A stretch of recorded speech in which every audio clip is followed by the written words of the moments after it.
मोनसे रोखा आरो बेखौ बयबो मिथिखागौ बड'लेण्ड मुलुगसोलोंसालिनि vice chancellor professor Laishram लाद्दु Singh बेनि एगेन्स्टआव दिनै बे हाबाफारिखौ लादों आरो 3 तारिखनिफ्राय जों कन्टिनिउआस मोनसे प्रसेसआव इउनिभार्सिटिनि लांगोनायाव गेट मोखाङाव बिथांमोननि स्ट्राइक लानो थाखाय जों दुलाराय बर' फरायसा आफादा थियारि जानानै दङ जे प्रफेसर लाइस्राम लाद्दु सिंह दिनैसिम बयबो मिथिबाय जे बिथाङा इउनिभार्सिटिनि इन्टारेस्टआव इउनिभार्सिटि डेभेलपमेन्टनि सायाव खामानि मावनो बिथाङा गोसो गैया इउनिभार्सिटियाव नेशनेल सेमिनार लानो नांगौ स्पर्ट्सनि प्रग्राम लानो नांगौ केरियार काउन्सिल लानो नांगौ मथते स्टुडेन्टफोरखौ मोटिभेसन लानो नांगौ बिनि सायाव इउनिभार्सिटिनि इम्परटेन्स गैया प्रफेसर लाइस्राम लाद्दु सिंहनि नोजोराव इउनिभार्सिटिनि थाखा फैसा बोरै धंस खालामनांगौ इउनिभार्सिटिनि प्रपार्टिखौ बोरै मिसइउज खालामनांगौ बिनि सायाव प्रफेसर लाइस्राम लाद्दु सिंहआ गोसो आरो मोनसे खोथाया बेनो रोखा जे प्रफेसर लाइस्राम लाद्दु सिंहआ मणिपुरि जिहेतु गाव मानसि मणिपुरि मानसि बिथाङा मणिपुरि मानसिफोरखौ बोरै लाबोनो बड'लेण्ड इउनिभार्सिटियाव साख्रि होनांगौ बोरै PhD होनांगौ बिनि सायावसो खामानि मावबाय थादों जोंनि ओनसोलाव फरायसाफोरनि जे डेभेलपमेन्टनि खामानि मावनांगौ बिथांमोननि क्वालिटि रिजाल्ट बानायनांगौ क्वालिटि इडुकेसन मोननांगौ क्वालिटि मार्कशिट मोननांगौ बिनि सायाव जेबो खामानि मावनो गोसो गैया आरो टटेलि नायनो थाङोबा प्रफेसर लाइस्राम लाद्दु सिंहआ इउनिभार्सिटिखौ धंस खालामनो नागिरदों नाथाय जों बुंदों एबसुजों चेलेन्ज खालामनो नाङा आरो एबसुआ गणतान्त्रिक भाबै सोमावसारनायनि 55 बोसोरनि मोनसे जारिमिन दं आरो बै जारिमिनखौ रिपिट खालामनो थाखाय दाहो बिनि थाखाय जों जाय बिथांमोना दिनै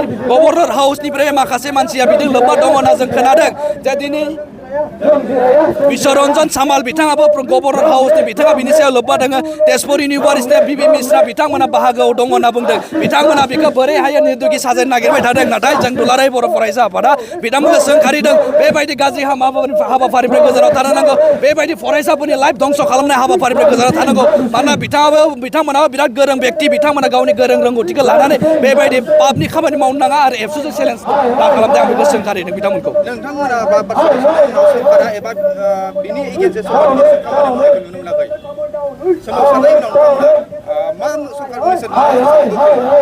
जों सोमावसारदों आरो जि एलिगेशनफोर दङ गासैबो डाटाखौ जों CM भिजिलेन्सनि टिमनो होदों गभर्नमेन्टनो होदों दा बिनि थाखायनो जों दुलाराय बर' फरायसा आफादनिफ्राय गभर्नमेन्टनि गासैबो बिबानगिरि बिथांमोनखौ जों खावलायदों जे बिथांमोना इमिडियेट जोंनि बे सोमावसारनायखौ इम्परटेन्स होनानै फरायसाफोरनि लाइफ आरो सिकिउरिटिनि बाथ्राखौ लानानै इउनिभार्सिटि डेभेलपमेन्टनि बाथ्राखौ लाना जाहाथे लकेल सेन्टिमेन्टनि बाथ्राखौ लाना जाहाथे बिथांमोनखौ रैखाथि होनांगौ आरो इमिडियेट प्रफेसर लाइस्राम लाद्दु सिंहखौ जोङो बोखारनांगौ बिनि थाखाय गभर्नमेन्टआ खामानि मावनांगौ जों बेखौ सोंखारिदों दिनै बे ओनसोलनिफ्राय जों उननि समाव जों बेनिख्रुइ एक्सट्रिम लेभेलनि हाबाफारिखौ जों लानो थाखाय रेडि जानानै दङ जोङो इउनिभार्सिटि लांगोनायाव इउनिभार्सिटि गेट मोखाङाव जों कन्टिनिउआस प्रसेसआव गासैबो बिबानगिरि गासैबो फरायसाफोरखौ लानानै इउनिभार्सिटि गेटखौ लक खालामनानै नांगौबा क्लासफोरखौ बन्द खालामनानै जों बेयाव धरना होनो बा सोमावसारनायनि थाखाय जों रेडि जानानै दङ